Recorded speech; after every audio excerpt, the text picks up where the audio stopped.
Vous écoutez WBCQ, diffusant la radio World's Last Chance depuis Monticello, Maine, USA.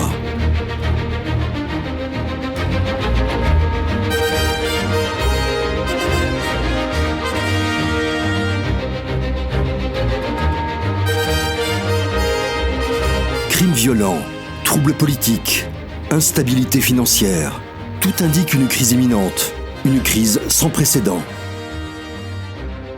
Réglez votre fréquence sur Radio World's Last Chance pour découvrir comment vous préparer spirituellement à ce qui nous attend. Radio WLC prépare un peuple pour le retour très proche du Sauveur.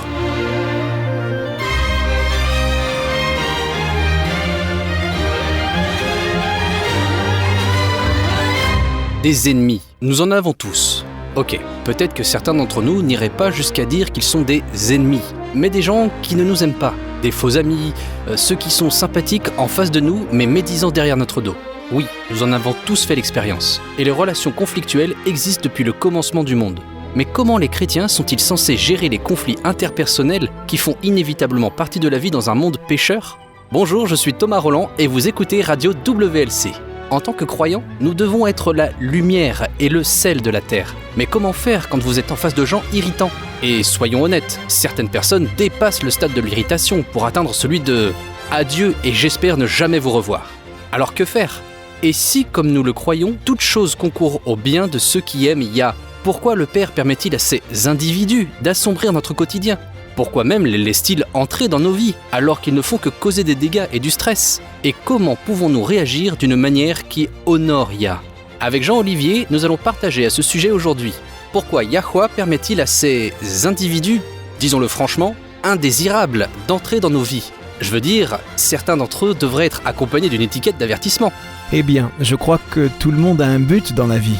Ok, mais sérieusement, pourquoi Yahweh permet-il cela ? Je dirais qu'il fait plus que le permettre. Parfois, il planifie de telles rencontres. Il place activement sur notre chemin des personnes avec lesquelles nous avons du mal à établir une relation cordiale ou avec lesquelles nous avons des problèmes. Il peut s'agir d'un patron très exigeant, d'un collègue acariâtre, d'un voisin infernal. Ça peut même être un membre de la famille. C'est possible. Et la raison pour laquelle Yahweh permet ces rencontres et les planifie même activement est qu'il répond à nos prières. Quoi ? Ah, je peux t'assurer que je n'ai jamais prié pour ce genre de rencontres. Je les évite, je ne les demande pas. Moi non plus. Mais tu as déjà demandé à être transformé à l'image divine, n'est-ce pas ? Bien sûr. Eh bien, nous y voilà. Ces rencontres nous offrent des opportunités que nous n'aurions pas autrement. Des opportunités que nous cherchons tous activement à éviter. Mais elles sont importantes, elles sont utiles, et nous en avons besoin si nous voulons vraiment être transformés à l'image divine. Tu vois, l'un des plus beaux attributs du caractère divin, c'est l'amour pour les ennemis.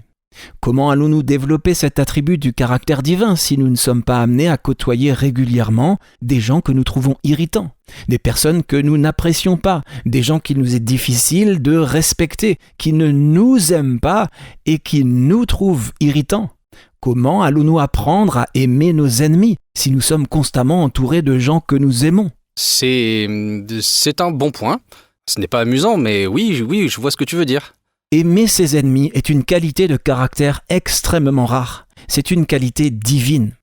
Allons au chapitre 5 de Matthieu et lisons les versets 43 à 47. C'est un extrait du sermon de Christ sur la montagne. Matthieu 5, versets 43 à 47. Vous avez appris qu'il a été dit « Tu aimeras ton prochain et tu haïras ton ennemi ». Mais moi, je vous dis, aimez vos ennemis. Bénissez ceux qui vous maudissent, faites du bien à ceux qui vous haïssent et priez pour ceux qui vous maltraitent et qui vous persécutent, afin que vous soyez fils de votre Père qui est dans les cieux. Car il fait lever son soleil sur les méchants et sur les bons, et il fait pleuvoir sur les justes et sur les injustes. Si vous aimez ceux qui vous aiment, quelle récompense méritez-vous ? Les publicains aussi n'agissent-ils pas de même ? Et si vous saluez seulement vos frères, que faites-vous d'extraordinaire ? Les païens aussi n'agissent-ils pas de même ? Si nous ne sommes patients qu'avec les personnes que nous voulons impressionner, si nous ne sommes bienveillants et généreux qu'avec nos amis et notre famille, si nous ne sommes polis qu'avec les personnes dont nous voulons quelque chose, En quoi sommes-nous différents de ceux qui utilisent les autres ? En quoi sommes-nous différents des manipulateurs et des narcissiques ? Qu'est-ce qui nous différencie si nous réservons notre bonté et notre courtoisie aux personnes que nous aimons ? Et oui, c'est naturel d'aimer les gens qui nous aiment, être bon avec les gens qui sont bons avec nous. Ce qui distingue Yahweh et ce qui devrait distinguer les croyants, c'est l'amour démontré à ceux qui nous haïssent en retour. Et si nous haïssons ou n'aimons pas ceux qui nous haïssent ou ne nous aiment pas, est-ce que vraiment nous révélons le caractère de Yah au monde ? Non. Si nous voulons vraiment révéler l'amour de Yah dans notre vie, nous agirons avec bonté et amour, patience et pardon envers ceux qui, d'une manière ou d'une autre, nous maltraitent ou abusent de notre bienveillance. Ça peut prendre la forme de ne pas répondre de la même façon quand quelqu'un répand des rumeurs méchantes à notre sujet. Ça peut signifier rester poli même quand nous nous sentons lésés. Ça ne signifie certainement pas se venger, mais plutôt de pratiquer activement le pardon. Mais tout cela nous arrive pour nous donner la possibilité d'apprendre à ressembler à Yah. Parce que c'est ce que nous voulons, n'est-ce pas ? C'est dans ce sens que nous prions. Alors quand nous faisons ces rencontres irritantes dans nos vies, c'est Yah qui est justement en train de répondre à nos prières, de devenir comme lui. Il nous donne précisément l'opportunité d'apprendre et de grandir. J'aime ça. Honnêtement, quand tu as affaire à quelqu'un qui te met mal à l'aise ou clairement t'irrite, ce qui est frustrant, c'est que ça semble ne servir à rien. Mais le fait de voir qu'il y a un but plus élevé, plus important, aide vraiment dans notre perception des choses. Absolument. C'est pour notre propre croissance spirituelle et notre maturation. Mais plus encore, si nous permettons à Yah d'affiner cette partie de notre caractère, ce sera aussi pour le bénéfice de nos ennemis. L'amour éveille l'amour. La colère et l'irritation suscitent la colère, voire un besoin de vengeance. Alors, selon toi, quelle réponse attirera les gens vers Yah ? La bonté et l'amour, bien sûr. Ça me rappelle ce verset de la Bible qui dit « Une réponse douce détourne la colère ». Exact. Et le reste du verset dit « Mais une parole dure excite la colère ». Cela demande de la patience, de la bonté, de la maîtrise de soi pour aimer nos ennemis. Mais il n'y a rien de plus susceptible de gagner les cœurs que la bonté. Il y a une phrase qui est attribuée à Abraham Lincoln, le célèbre président des États-Unis.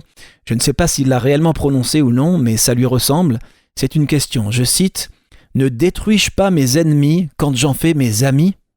C'est bien. Il y a quelques années, ma femme faisait partie d'un groupe de mères qui se réunissaient, dont une, pour une raison quelconque, ne l'aimait pas. Il faut savoir, ma femme n'est pas une personne offensante. Je veux dire qu'elle n'est pas du genre timide et effacée, mais elle n'est pas non plus impolie ou dure. Elle n'est pas du genre à offenser les gens, alors elle ne savait pas pourquoi cette femme ne l'aimait pas. Eh bien, il se trouve que cette femme a eu un grave accident et s'est retrouvée à l'hôpital. Ma femme lui a apporté des fleurs et de simples choses dont elle pouvait avoir besoin pendant sa convalescence. Quand elle est arrivée, 2 autres femmes du groupe lui rendaient déjà visite. Ma femme avait apporté un flacon d'huile parfumée et elle lui a fait un léger massage du cou et des jambes parce que rester sur un lit d'hôpital est fatigant pour le corps, ce qui a été vraiment apprécié par la femme. Et elles sont devenues amies après ça ? Non, pas vraiment. Et ce n'est pas pour ça que ma femme l'a fait. Elle a montré de la bonté envers cette femme simplement parce que c'est comme ça qu'elle se comporte en toutes circonstances. Mais cette femme est devenue beaucoup plus aimable avec elle par la suite. La plupart des gens ne sont pas vraiment mauvais. Quand nous montrons de la bonté envers ceux qui ne nous aiment pas, quand nous sommes patients avec ceux qui sont désagréables ou impolis avec nous, ça a un impact sur nos propres sentiments. Au lieu d'être sur la défensive, nous pouvons commencer à ressentir de la compassion. À ce moment-là, Yah peut les atteindre à travers nous. Nous pouvons, d'une manière concrète, apporter la présence de Yah dans leur vie. C'est vrai, nous n'allons pas gagner des cœurs en rendant l'appareil à ceux qui nous font du tort. Seul l'amour éveille l'amour. Maintenant, tout le monde ne va pas répondre positivement à cela, mais à ce moment-là, la responsabilité est sur eux. La meilleure chance qu'ils ont de trouver le salut, c'est quand nous les traitons avec bonté, compassion, patience, sympathie, et qu'ils savent très bien qu'ils ne le méritent pas. Et n'est-ce pas ainsi que Yah nous attire à lui, quand nous voyons comment il nous aime et nous pardonne, malgré les innombrables façons dont nous le blessons? Nous ne pouvons pas nous empêcher d'être attirés par lui, dans la gratitude et l'amour. C'est vrai. Nous allons faire une courte pause, amis auditeurs, mais nous poursuivrons sur ce sujet dans un instant. La plupart des gens aujourd'hui croient que le samedi est le sabbat du 7e jour des Écritures, pour l'unique raison que c'est le jour où les Juifs adorent. Le problème est que cela ne prouve rien. Dire que les Juifs adorent au samedi, par conséquent le samedi est le sabbat, puisque c'est le jour où les Juifs adorent, est un exemple typique de raisonnement circulaire. La vérité étonnante est que les érudits juifs eux-mêmes reconnaissent que le samedi n'est pas l'ancien sabbat originel de l'Écriture. Si vous souhaitez en savoir plus, visitez notre site web worldslastchance.com et lisez Les Juifs et le sabbat, la dissimulation oubliée. Encore une fois, lisez Les Juifs et le sabbat sur worldslastchance.com.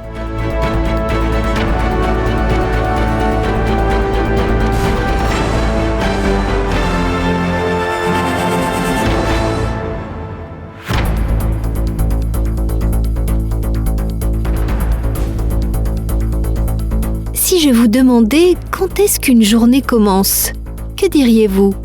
À minuit ? C'est le moment du changement de date, n'est-ce pas ?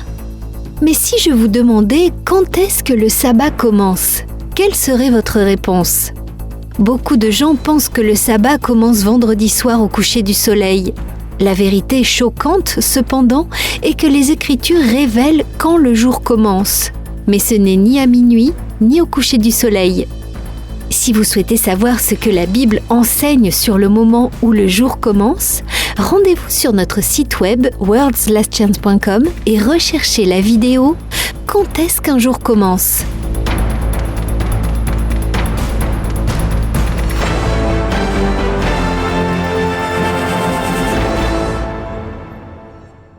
Quand nous sommes en présence de personnes que nous n'apprécions pas, notre réaction naturelle est de vouloir nous éloigner. Nous n'aimons pas avoir affaire à de telles personnes.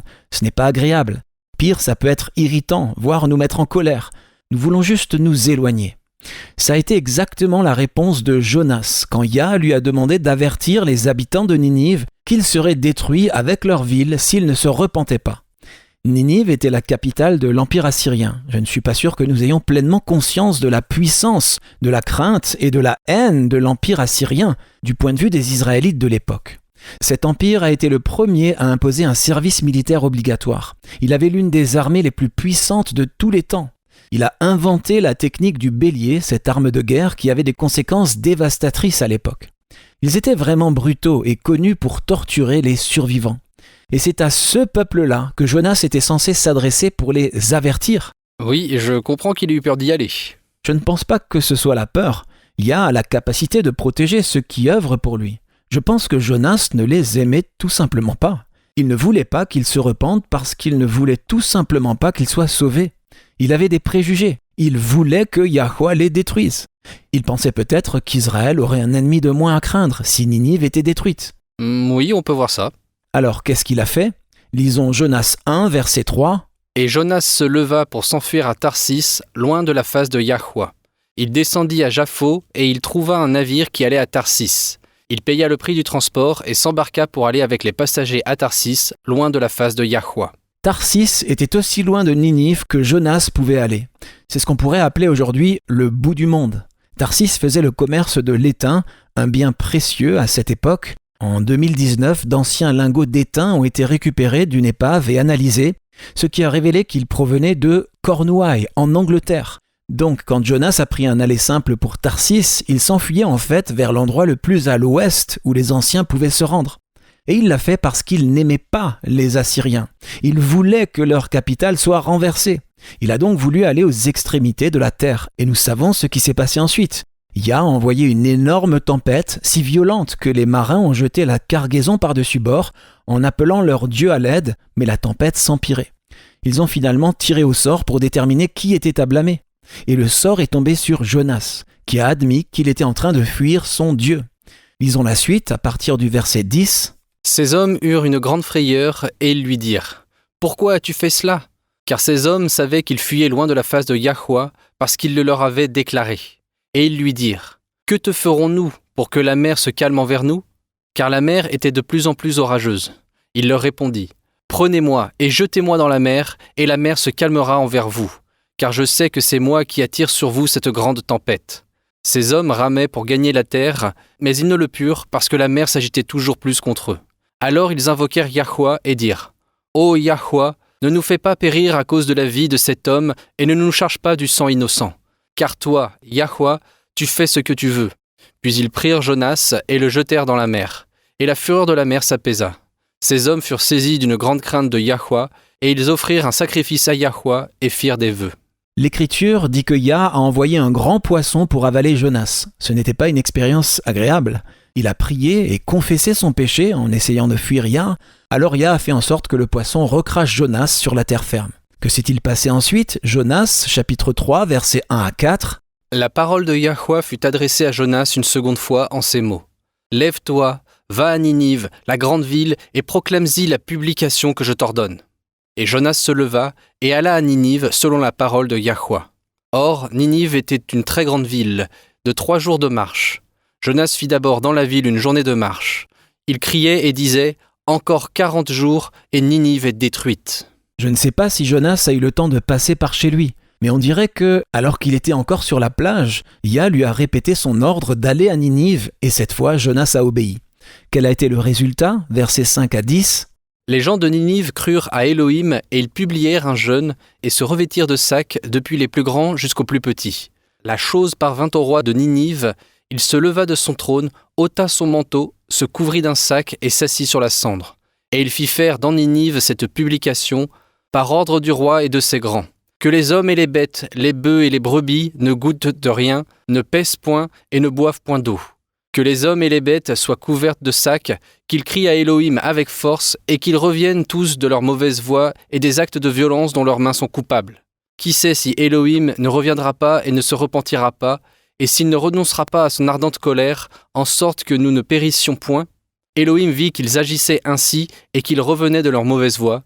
Alors Elohim se repentit du mal qu'il avait résolu de leur faire et ne le fit pas. Cela nous montre la puissance de l'amour de Yah. Il a averti les habitants de Ninive.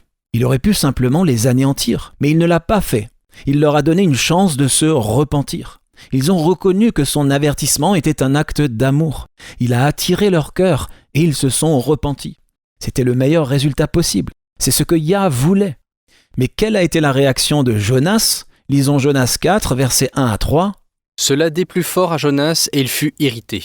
Il implora Yahweh et il dit « Ah, Yahweh, n'est-ce pas ce que je disais quand j'étais encore dans mon pays ? C'est ce que je voulais prévenir en fuyant à Tarsis, car je savais que tu es un Elohim compatissant et miséricordieux, lent à la colère et riche en bonté, et qui te repent du mal. Maintenant, Yahweh, prends-moi donc la vie, car la mort m'est préférable à la vie. » Tu sais, je dois dire que ça me semble une réponse tellement insolente. Tous ces gens se sont repentis et se sont tournés vers Yah, et Jonas semble faire une crise de colère. On pourrait presque se demander pourquoi Yah s'est servi de Jonas pour commencer. Peut-être qu'il n'y avait personne d'autre à ce moment-là. Yah travaille par l'intermédiaire d'agents humains. Peut-être qu'il n'y avait personne d'autre de disponible.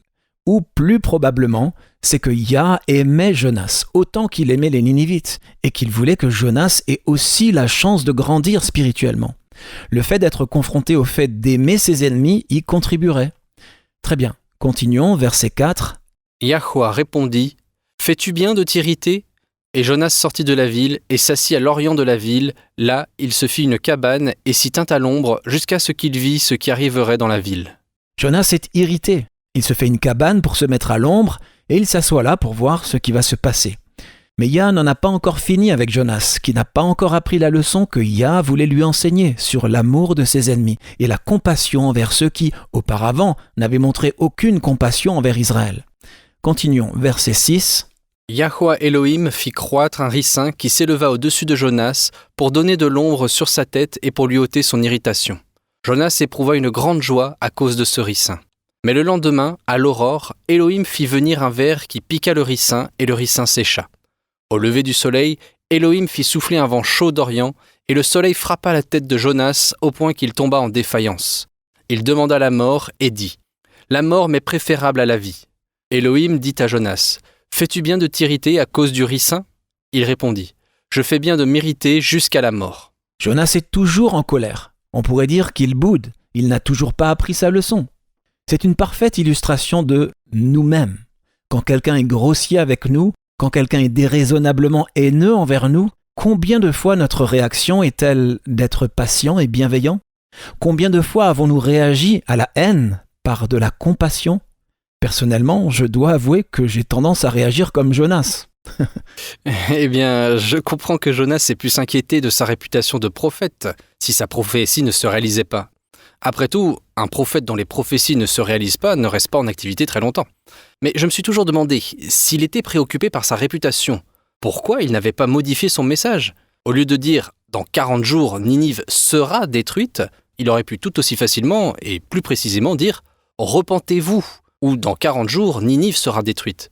Parce que c'était ce que Yah voulait transmettre. Il voulait que les Ninivites se repentent. Mais Jonas n'a pas dit ça. Il a simplement dit que la ville serait détruite dans 40 jours. Il n'a pas laissé de place dans son message pour le pardon et la compassion. Il avait des préjugés contre eux. Il ne voulait pas que les ennemis d'Israël se repentent. Il voulait qu'ils soient détruits. Mais Yah a une magnifique réponse. Verset 10. Et Yahweh dit, « Tu as pitié du ricin qui ne t'a coûté aucune peine et que tu n'as pas fait croître, qui est né dans une nuit et qui a péri dans une nuit.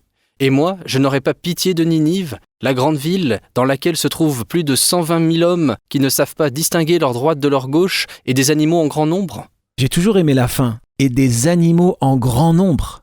Yah était même préoccupé par les animaux de la ville. Sa compassion est illimitée. Et c'est ce qu'il voulait enseigner à Jonas. Oui, il voulait que les habitants de Ninive soient sauvés, mais il voulait aussi que Jonas développe l'attribut divin d'aimer ses ennemis. Nous devons nous rappeler qu'il est notre devoir d'apporter la présence de Yah au monde. C'est lui qui parle à travers nous. Nous sommes ses mains pour faire le bien dans le monde, sa bouche pour prononcer des paroles de bonté, de compassion et d'acceptation. Nous sommes les messagers de Yah pour atteindre le monde. Et il y a tant d'âmes blessées.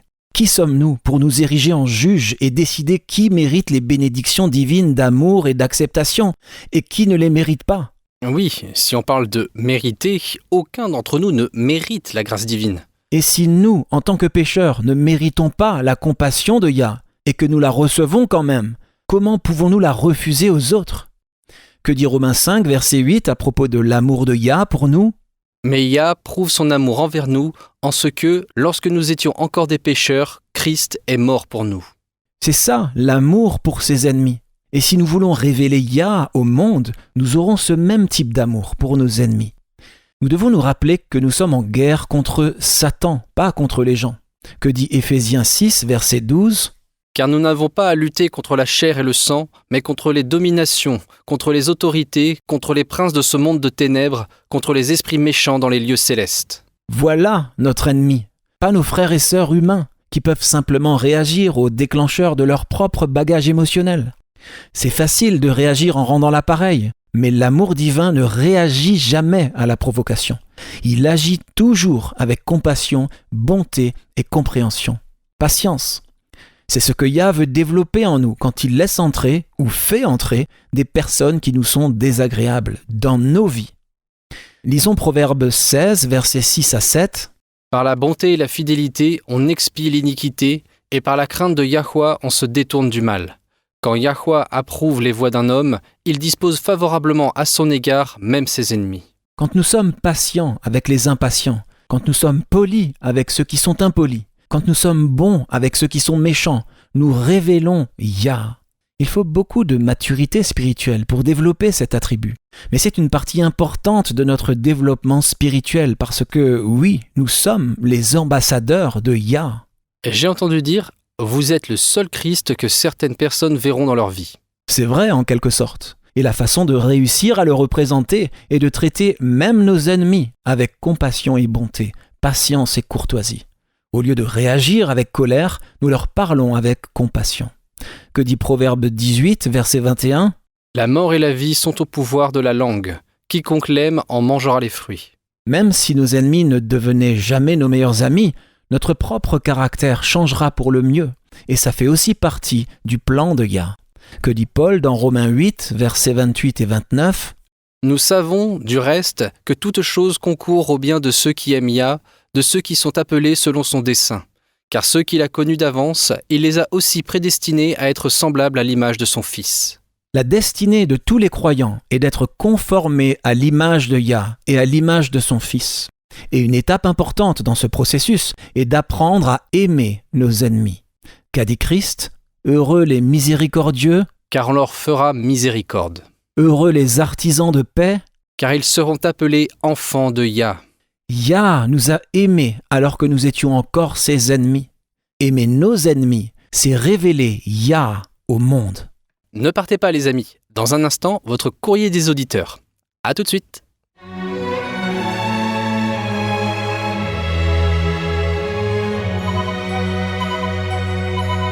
Vous écoutez la radio World's Last Chance sur WBCQ à 9330 kHz sur la bande des 31 mètres. Radio World's Last Chance prépare un peuple pour le retour très proche du Sauveur. Les célébrations de la fête de Pâques sont une tradition populaire pour beaucoup de gens. Les lapins, les œufs de Pâques en chocolat, les décorations aux couleurs pastel sont considérées comme autant de manières inoffensives de célébrer le changement de saison et d'accueillir le printemps. Pour d'autres, la fin du carême et la célébration de la résurrection du Sauveur le dimanche de Pâques sont des observances spirituelles très appréciées. Le problème est que la célébration de Pâques déshonore en fait celui qu'elle est censée honorer. La fête de Pâques traditionnelle ne vient d'aucune célébration biblique. Elle vient plutôt directement du paganisme ancien. Pour en savoir plus sur ce sujet, visitez notre site worldslastchance.com et regardez la vidéo Pâques, origine, histoire et tradition. Encore une fois, c'est Pâques, origine, histoire et tradition sur worldslastchance.com. Vous pouvez également la retrouver sur notre chaîne YouTube WLC French Video.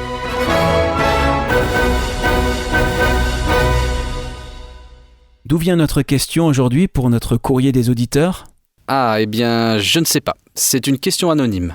Dommage, j'aime bien échanger des anecdotes sur les différents endroits du monde. Ok, alors voici quelques anecdotes sur la Terre en général.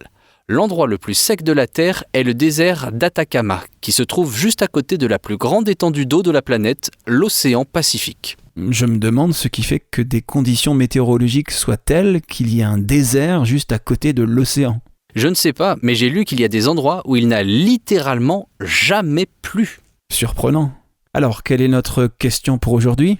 La question est la suivante. J'ai besoin d'aide. Parfois, je suis tellement en colère que ça me fait peur. Je n'aime pas me sentir comme ça, mais je ne peux pas m'en empêcher. Après coup, je me sens tellement coupable. Je sais que je ne devrais pas me sentir comme ça, mais c'est le cas. Comment faire pour ne pas être tout le temps en colère ? En tant que chrétien, je pense que je devrais mieux contrôler mes émotions. Je ne peux pas imaginer que me sentir ainsi honore Yahweh. J'ai prié et prié encore, mais pour l'instant, il n'y a aucune différence. Aidez-moi, s'il vous plaît. Eh bien, il y a deux questions que nous devons aborder. La première est la colère elle-même, et la seconde est la culpabilité que cette personne semble ressentir en luttant avec ses propres émotions. Il dit qu'après s'être mis en colère, il se sent tellement coupable. Mais de quoi se sent-il coupable ? De s'être mis en colère ou de ce qu'il fait quand il est en colère ? C'est une bonne question. J'ai l'impression qu'il se sent coupable de ressentir de la colère. C'est l'impression que j'ai aussi. Parlons donc de la culpabilité et de la colère. Se sentir en colère en soi n'est pas un péché. Les Écritures révèlent qu'il y a des moments où Yahweh lui-même est en colère. Oui, mais c'est Yah. Sa colère est sainte. Et la tienne ne l'est pas ? Honnêtement, non. Je suppose que Yahweh se met en colère contre le péché et l'injustice faite aux autres. De mon côté, je me mets en colère pour d'autres choses, comme, disons, la façon dont les gens me traitent.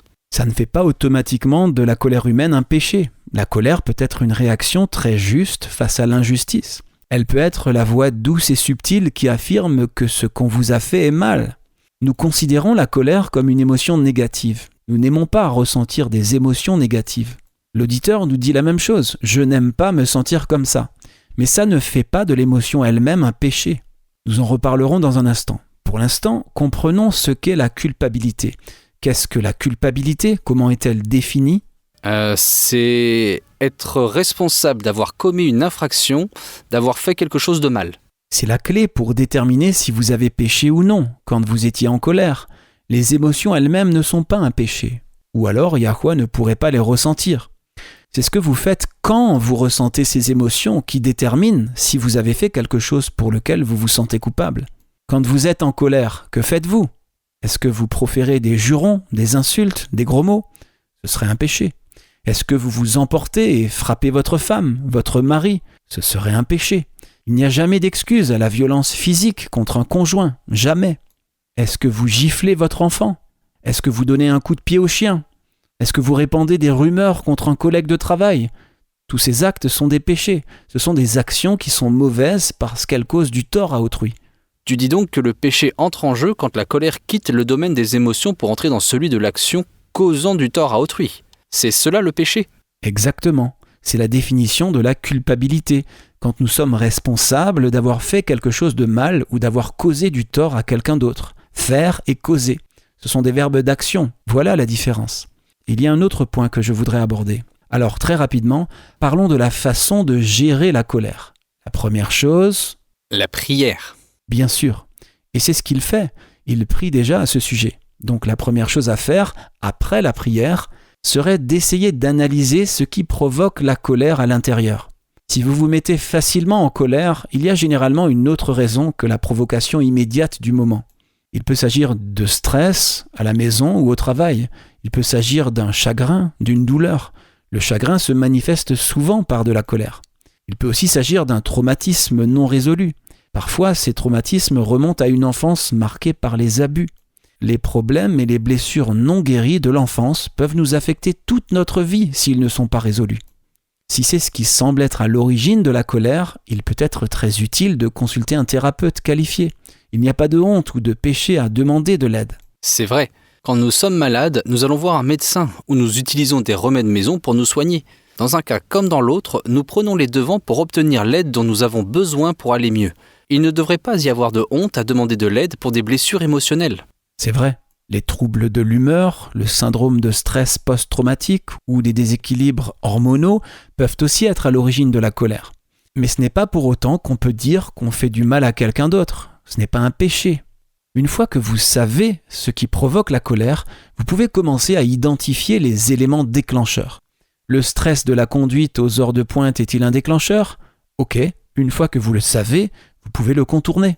Demandez à votre patron si vous pouvez arriver au travail une demi-heure plus tôt et partir une demi-heure plus tard. Ce n'est peut-être pas toujours possible, mais ce que je veux dire, c'est qu'une fois que vous connaissez la cause de la colère, vous pouvez identifier ce qui déclenche les accès de colère. Peut-être devez-vous quitter le travail à l'heure prévue, mais passer une heure dans un café du coin ou un endroit calme pour éviter l'intensité de la circulation à l'heure de pointe. Si vous connaissez vos déclencheurs, vous pouvez les éviter ou vous éloigner de la situation. En parlant de s'éloigner, l'exercice physique est d'une grande aide quand vous faites face à des émotions accablantes, qu'il s'agisse de colère, de chagrin ou de toute autre émotion. Vous pouvez les canaliser en faisant de l'exercice. Ça aide beaucoup. Parfois, on a l'impression que la colère nous frappe comme un éclair venu d'un ciel bleu et qu'on est instantanément en colère sans savoir pourquoi. Si c'est le cas, apprenez à identifier les signes physiques d'alerte. Votre rythme cardiaque s'accélère-t-il? Votre visage devient-il rouge et chaud? Vos poings sont-ils serrés? En reconnaissant rapidement ces signes, vous pouvez prendre des mesures pour maîtriser vos émotions avant de vous emporter. Encore une fois, c'est l'emportement lui-même qui est un péché, pas les émotions en elles-mêmes. Et voici le point suivant qu'il me semble important d'aborder. Souvent, les chrétiens ont l'impression qu'ils sont censés être heureux, tout le temps. Et s'ils ne le sont pas, ils se sentent coupables. J'ai connu des gens comme ça. S'ils ne ressentent pas la joie du Seigneur à chaque instant, ils se sentent coupables.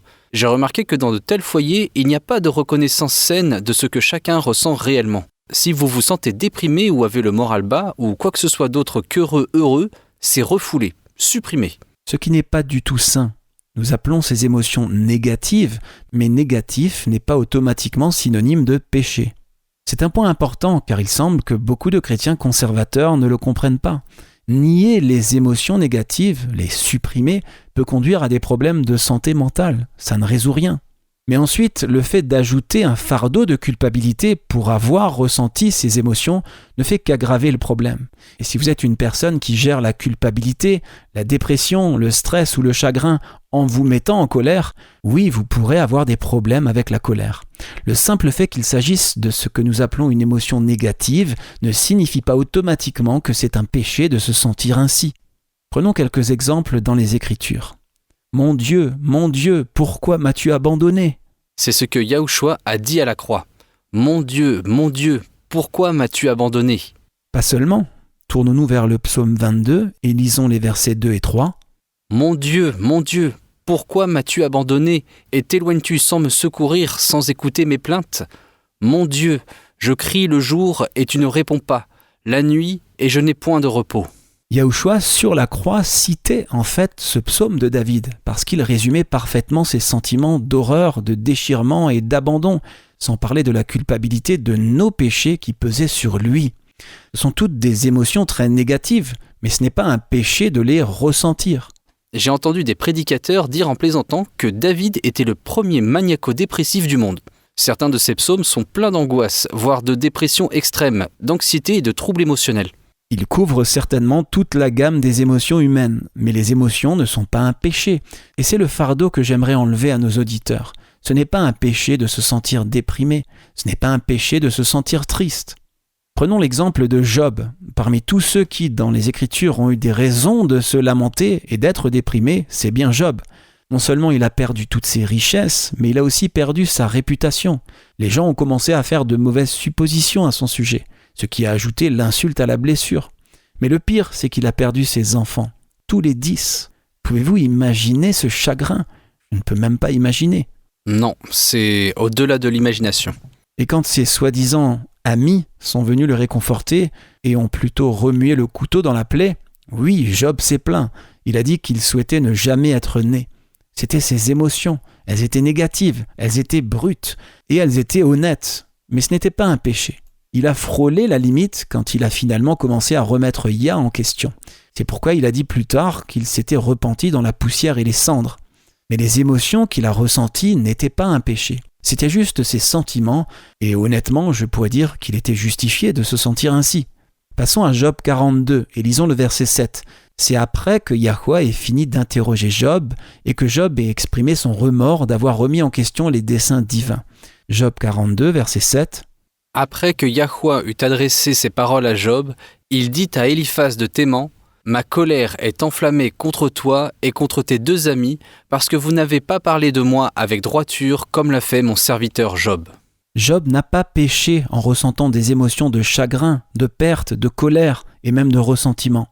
Nous n'avons pas été créés pour être des automates, nous avons été créés pour être des êtres émotionnels. Et ce n'est donc pas un péché d'éprouver toute la gamme de ces émotions. Je ne voudrais pas que quelqu'un garde ce fardeau.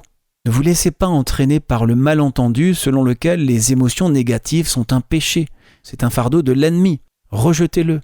Passons à Apocalypse 21 et lisons les versets 2 à 4 qui parlent du moment où le royaume de Yah aura été établi. Le péché et les pécheurs n'existeront plus. Que se passera-t-il alors ? Apocalypse 21, versets 2 à 4. Et je vis descendre du ciel, d'auprès de Yah, la ville sainte, la nouvelle Jérusalem, préparée comme une épouse qui s'est parée pour son époux. Et j'entendis du trône une forte voix qui disait « Voici le tabernacle de Yah avec les hommes. Il habitera avec eux, et ils seront son peuple, et Dieu lui-même sera avec eux. Il essuiera toute larme de leurs yeux, et la mort ne sera plus, et il n'y aura plus ni deuil, ni cri, ni douleur, car les premières choses ont disparu. » Nous aimons passer directement à la partie « Il n'y aura plus ni deuil, ni cri, ni douleur ». Mais juste avant, il est dit que Yahweh essuiera toutes les larmes de nos yeux. C'est une merveilleuse promesse. Imaginez être réconforté par le Père lui-même. Mais pour que Yahweh essuie toutes les larmes de nos yeux, ça signifie qu'il y a des larmes à essuyer. C'est vrai, c'est un bon point. Je ne pense pas avoir jamais exprimé clairement que je pensais pécher quand je ressentais des émotions négatives, mais j'ai parfois éprouvé un vague sentiment de culpabilité en les ressentant. N'oubliez pas que ce que nous considérons comme de la culpabilité peut aussi parfois être du chagrin. Ce n'est pas un péché d'avoir du chagrin. Oui, j'apprécie cette précision. Il est utile de mettre des mots sur tout cela. À suivre, votre promesse quotidienne.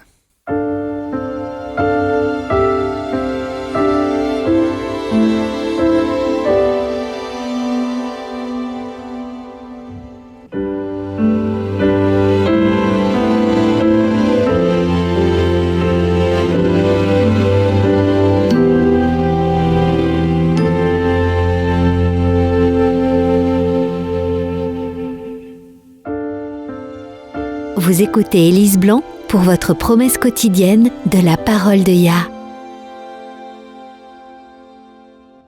Il n'y a pas une seule situation dans la vie pour laquelle Yahweh n'a pas fait de promesse. Pendant la Première Guerre mondiale, la 91e brigade d'infanterie de l'armée expéditionnaire américaine avait un commandant qui croyait au pouvoir des promesses de Yahweh. Il a donné à chaque soldat, sous son commandement, une petite carte sur laquelle était imprimé le psaume 91, le même numéro que leur brigade. Chaque jour, les hommes le récitaient ensemble et réclamaient en prière les promesses qu'il contenait. « Il te couvrira de ses plumes et tu trouveras un refuge sous ses ailes. Que 1000 tombent à tes côtés et 10 000 à ta droite, tu ne seras pas atteint. De tes yeux seulement tu regarderas et tu verras la rétribution des méchants, car tu es mon refuge. Ô Yahweh, tu fais du Très-Haut ta retraite. Aucun malheur ne t'arrivera, car il ordonnera à ses anges de te garder dans toutes tes voies. Ils te porteront sur les mains, de peur que ton pied ne heurte contre une pierre. » Par la suite, la 91e brigade a participé à 3 des batailles les plus sanglantes de la Première Guerre mondiale. D'autres unités américaines, qui ont combattu dans ces mêmes batailles, ont subi jusqu'à 90% de pertes. Mais la 91e brigade n'a subi aucune perte liée au combat. Et cela n'a pas été la dernière fois que des soldats en danger ont réclamé les promesses divines. L'avion d'un pilote de chasse de la Seconde Guerre mondiale a été abattu et le pilote incarcéré dans un camp de concentration. Un jour, après avoir été prisonnier de guerre pendant près de 2 ans, il a levé les yeux vers le ciel et vu qu'il était rempli de bombardiers américains B-24 et B-17. Les prisonniers ont commencé à crier de joie, s'attendant à être bientôt libérés. Mais leur joie s'est rapidement transformée en terreur quand ils ont réalisé qu'ils ne vivraient peut-être pas assez longtemps pour voir la liberté. Le pilote, se trouvant alors à l'infirmerie, s'est précipité sous une table en fer. 2 autres soldats se sont rués pour le rejoindre, un jeune soldat juif et un catholique. Dans sa peur, les pensées du pilote se sont tournées vers Yah, et il a commencé à réciter le psaume 91. Le garçon juif a immédiatement récité à l'unisson. « Celui qui habite sous l'abri du Très-Haut repose à l'ombre du Tout-Puissant. Tu ne redouteras ni les terreurs de la nuit, ni la flèche qui vole durant le jour, ni la peste qui rôde dans les ténèbres, ni la destruction qui frappe en plein midi. » Le garçon catholique a prié « Seigneur, je ne le connais pas par cœur, mais Amen, Amen, Amen !» Une fois la bataille terminée, le camp de concentration, l'infirmerie des prisonniers, la caserne, tout avait été réduit à un tas de décombres. Tout ce qu'il restait était une table en fer, sous laquelle se trouvaient 3 jeunes hommes réclamant les promesses du psaume 91. Ils ont réclamé les promesses de Yah, et il a entendu et a tenu ses promesses pour eux. Avez-vous peur ? Avez-vous besoin d'aide ? Avez-vous besoin d'être guidé ? Réclamez une promesse. Yahweh se tient derrière toute promesse qu'il a faite, et il tiendra ses promesses pour vous. Nous avons reçu de grandes et précieuses promesses. Réclamez-les dès maintenant.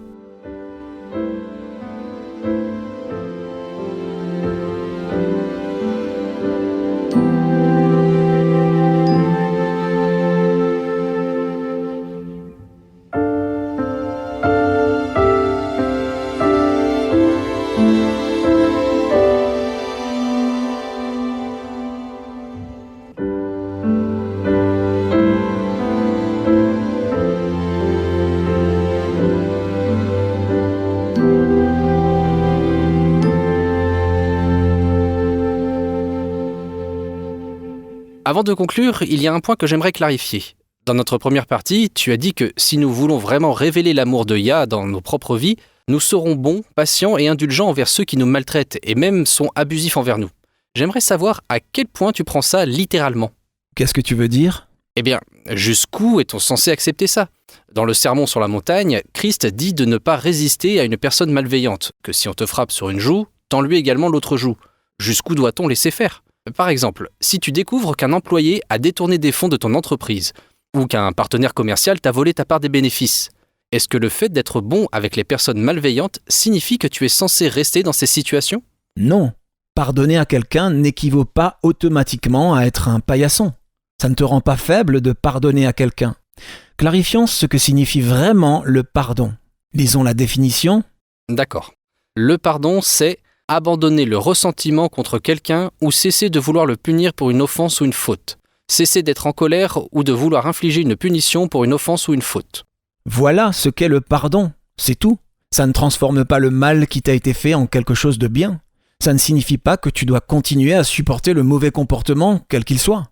Ça signifie simplement que tu refuses d'en vouloir à la personne de t'avoir fait du mal ou du tort. Ça signifie que tu ne vas pas t'accrocher au ressentiment. Voilà ce qu'est le pardon. Tu laisses partir ces émotions négatives et tu fais confiance à Yah pour obtenir justice en ta faveur. Lisons Romains 12, verset 19. C'est une promesse à laquelle vous pouvez vous accrocher quand vous êtes lésé. « Ne vous vengez point vous-même, bien-aimés, mais laissez agir la colère, car il est écrit « À moi la vengeance, à moi la rétribution », dit Yahweh.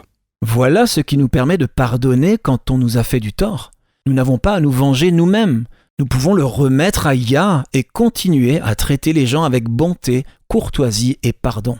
D'accord, mais à quoi ça ressemble en pratique ? Je veux dire, es-tu censé dire à l'employé qui vole ton entreprise « Je te pardonne, maintenant arrête de faire ça » ? Est-ce que ça signifie que tu dois continuer à l'embaucher ? Tu dois rester en affaire avec un partenaire qui t'escroque ta part ? Pas nécessairement. Disons que tu laisses partir l'employé. C'est OK. Le pardon peut prendre la forme d'un plan de remboursement au lieu d'une condamnation en justice.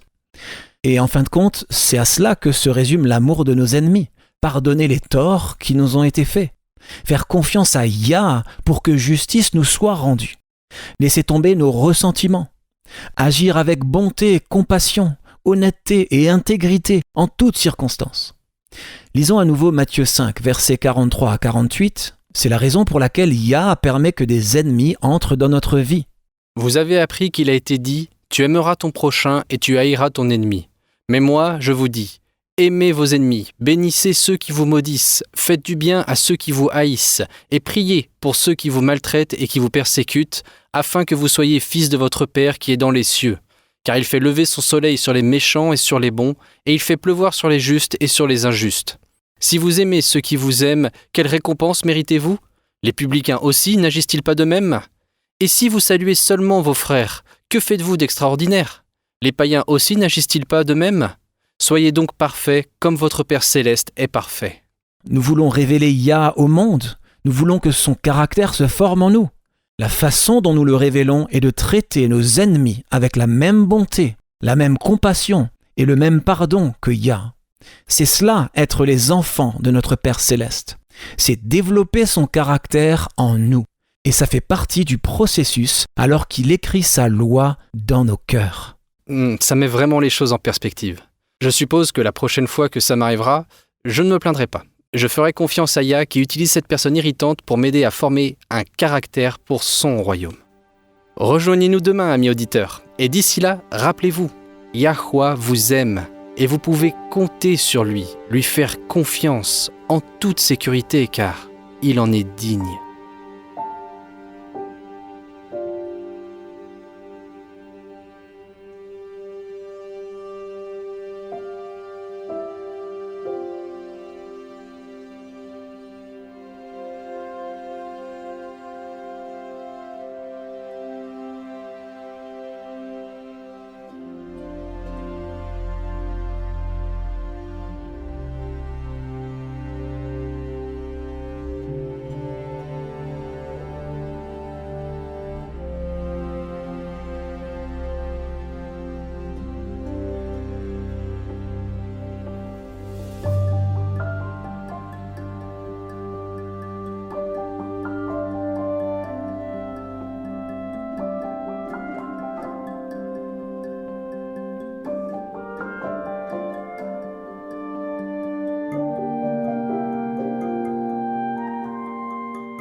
Vous étiez à l'écoute de Radio WLC. Cette émission, ainsi que les émissions précédentes de Radio WLC, sont disponibles en téléchargement sur notre site internet. Elles sont parfaitement appropriées pour être partagées avec des amis et pour des études bibliques. Elles sont également une ressource merveilleuse pour ceux qui adorent Yahuwah, seuls, en famille ou en groupe à la maison. Si vous souhaitez écouter les émissions de Radio WLC, rendez-vous sur notre site internet à l'adresse worldslastchance.com. Cliquez sur l'icône Radio WLC en haut à droite de la page d'accueil. Cela vous permettra de télécharger les épisodes dans votre langue préférée. Vous trouverez également des articles et des vidéos disponibles en plusieurs langues.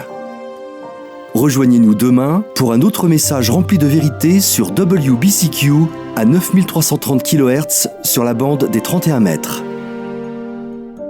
Radio World's Last Chance prépare un peuple pour le retour très proche du Sauveur.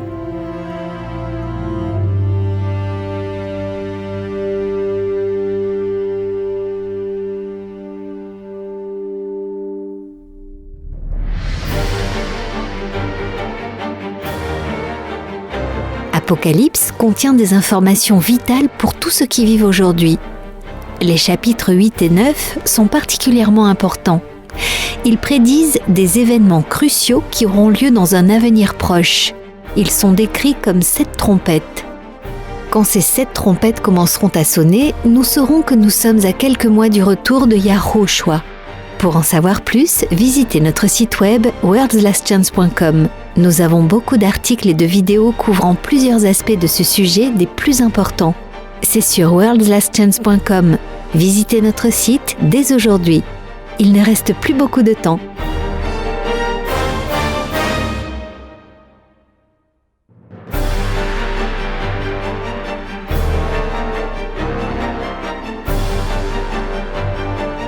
Le temps touche à sa fin, maintenant plus que jamais. Il est impératif que tous ceux qui cherchent et désirent le retour du Sauveur prennent grand soin de garder chacune des avenues de l'âme par lesquelles le diable cherche à nous séduire et nous piéger.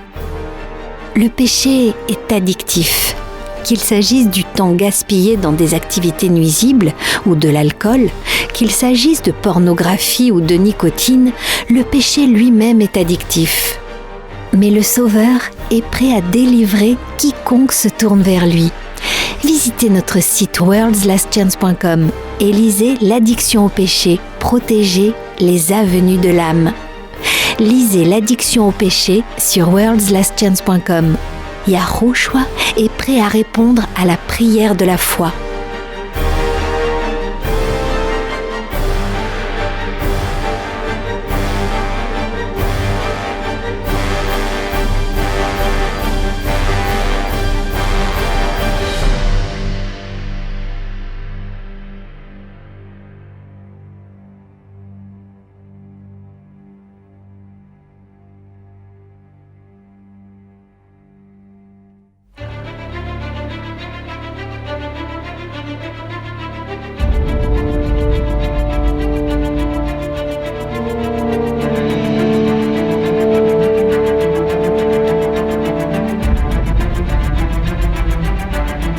Merci d'avoir été à l'écoute de ce programme sur Radio WLC.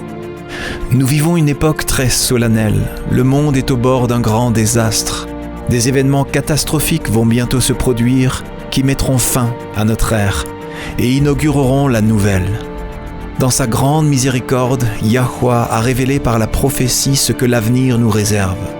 Apocalypse 8 prédit une série d'événements d'une gravité croissante qui dévasteront la terre. Les réserves de nourriture mondiale seront décimées. La famine et la mortalité qui l'accompagnent en résulteront. Les réserves d'eau potable de la terre seront également touchées. Apocalypse 9 nous révèle que des démons se feront passer pour des extraterrestres. La terreur et la dévastation causées par cette soi-disant invasion extraterrestre feront que les gens chercheront désespérément à se mettre en sécurité à tout prix. La liberté de vivre et de pratiquer le culte selon ce que nous dicte notre conscience ne sera qu'un souvenir du passé. De nombreuses vies seront perdues au cours de cette série d'événements et lorsque la marque de la bête sera imposée, il y aura des martyrs. Chaque événement sera une préparation pour la crise suivante, dans un long et dernier appel à la repentance de la miséricorde divine, car Yahweh ne veut pas qu'un seul périsse, mais au contraire que tous arrivent à la repentance. Peu de temps après les événements décrits dans Apocalypse 8 et 9, les 7 derniers fléaux s'abattront sur la terre. Ces fléaux et les trompettes précédentes feront des ravages et sèmeront le chaos sur la terre. Ils causeront une destruction et une misère sans précédent. Ésaïe 24 nous avertit ainsi.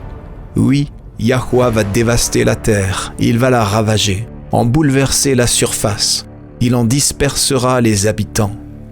La terre se déchire et se fissure, elle vacille, elle oscille et titube, pareille à un ivrogne, et elle est ébranlée comme une cabane, car le poids de son crime pèse sur elle. Elle tombe et ne se relève plus. Pour les croyants, cependant, il y a de l'espoir. En décrivant la fin de notre époque, Yahushua a dit dans Luc 21, verset 28, « Quand ces événements commenceront à se produire, levez la tête et prenez courage, car alors votre délivrance sera proche. » Oui, la fin sera traumatisante, elle est censée l'être. Yahweh veut sauver chaque individu qu'il peut sauver. C'est pourquoi il permet ce point culminant final pour réveiller les âmes. Mais la bonne nouvelle de l'évangile du royaume de Yah est que, au-delà des événements traumatisants d'un proche futur, une éternité de bonheur attend tous ceux qui accepteront le don divin du salut. Lorsque Yahushua reviendra, tous ceux qui sont morts en croyant au mérite du Sauveur crucifié et ressuscité seront ressuscités lors de la première résurrection. Yahushua établira alors le royaume de Yah sur terre. Lui et les rachetés régneront conjointement sur la terre pendant les 1000 premières années de l'éternité. Jean a vu un nouveau ciel et une nouvelle terre, car le premier ciel et la première terre avaient disparu. Si vous souhaitez vous joindre aux rachetés de toutes les époques et vivre une vie à la mesure de celle de Yahweh, faites le choix. Acceptez le salut aujourd'hui. Vous n'avez pas besoin de vous y préparer par vous-même. La vérité est que vous ne le pouvez pas. Et moi non plus. Personne ne le peut. Venez à lui tel que vous êtes. N'attendez pas d'avoir cessé de pécher. Vous ne vous améliorerez pas par vos propres efforts. Acceptez l'invitation de Yahweh à devenir membre de son royaume terrestre éternel. Lorsque vous accepterez cette précieuse invitation, Yahweh vous offrira un tout nouveau cœur. Dans Ézéchiel 36, verset 26, il déclare « Je te donnerai un cœur nouveau, et je mettrai en toi un esprit nouveau. J'enlèverai de ton être ton cœur dur comme la pierre, et je te donnerai un cœur de chair. » Accepter ce cadeau inestimable est la seule façon de rejoindre son royaume. Venez à Yahweh tel que vous êtes. Il attend, les bras grands ouverts, désireux de recevoir tous ceux qui viennent à lui.